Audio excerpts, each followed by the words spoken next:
ఇప్పుడున్న జనరేషన్‌లో అయితే ఒకరు ఎదుగుతుంటే ఒకరు వెనకుండి లాగడం లేదా వాళ్ళని తొక్కేయడం, అసలు ఏది చేత కాలేదంటే మాత్రం వాళ్ళని చూసి ఏడుస్తూ ఉంటారు గదండీ! అమ్మో! బాగుపడిపోతున్నారు, అయి తెచ్చుకుంటున్నారు, ఇయి తెచ్చుకుంటున్నారు, అలా కడుతున్నారు, ఇలా కడుతున్నారని.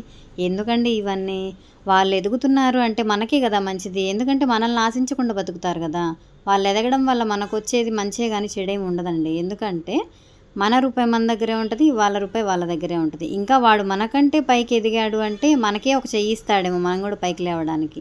అలా పాజిటివ్‌గా ఆలోచించాలి గానీ, ఎక్కడి నుంచి వస్తున్నాయి ఇన్ని డబ్బులు? ఎలా బాగుపడిపోతున్నారు అని అలాంటి థాట్స్ మాత్రం పెట్టుకోకండి. ఎందుకంటే మన ఆరోగ్యానికే దెబ్బ అనమాట. ఇప్పుడు అందులో రోగాలు గూడా ఎక్కువైపోయినాయి గదా! మనకున్న టెన్షన్సే ఎక్కువనుకుంటే వాళ్ళు బాగుపడుతున్నారు, వీళ్ళు బాగుపడుతున్నారు అని చెప్పి ఆ టెన్షన్స్ ఎందుకండి మనకి వేస్ట్ గదా! ఒక మాటలో చెప్పాలంటే వాళ్ళకి లేని రోజు వాళ్ళొచ్చి మన దగ్గర అడిగినా కూడా మనకి పెట్టే బుద్ధి ఉండదు కదండీ! ఇంకా వాళ్ళెక్కడ అడుగుతారో అని చెప్పి ముందుకు ముందు జాగ్రత్త పడేవాళ్ళు ఎంతోమంది ఉన్నారండి. అలాంటప్పుడు వాళ్ళు ఎదుగుతున్నారు అంటే మనం ఎందుకండి అసూయపడటం.